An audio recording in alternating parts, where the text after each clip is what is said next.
Okay, so we're coming back and I said, you know, what are some real life uses for teaching side pass to and from you?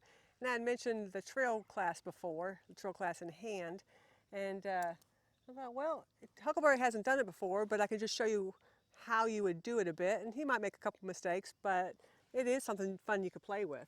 So we'd step him over the pole. And when we want him to stop, we're going to rub him. I'd like his front feet to be a little more forward. There we go, good. So we see he's a little bit crooked, so we know we're going to move the front end first.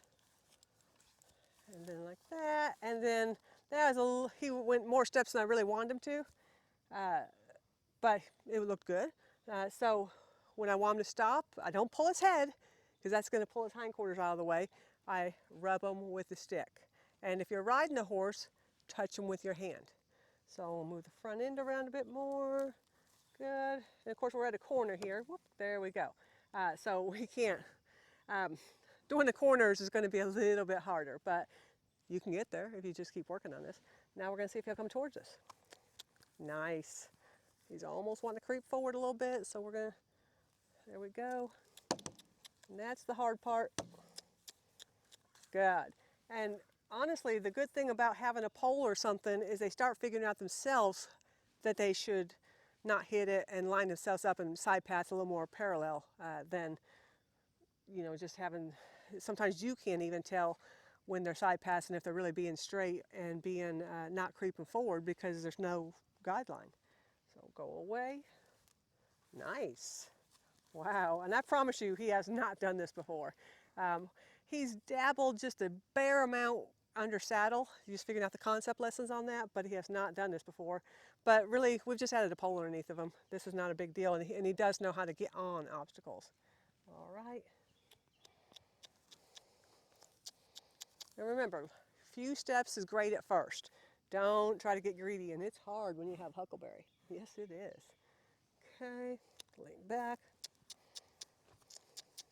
He's got stuck in the hindquarters here. There. So I had to push the front end a little bit and encourage the hindquarters.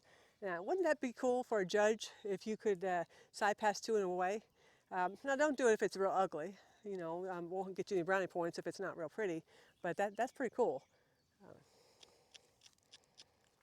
Good. And then let's go away. So this is a good way to find out, does he understand the pressure for both? Oh, beautiful. And, you know, if he's struggling with that, then it might tell you that there's a hole and he doesn't understand. Go away, come towards me. Go away, come towards me. The hardest part about this is not pulling their head towards you, but somehow possibly giving them enough pressure that they don't come forward or don't move their, stop that forequarters from coming on top of you. Good job. But that's just kind of fun to play with, so I thought that would be like a little bonus feature to show you. For me, I like real life reasons why I teach something. So all this works for mounting block and side passing to the mounting block, but now we can use it for something else and just kind of play or just show off a little bit. Good job.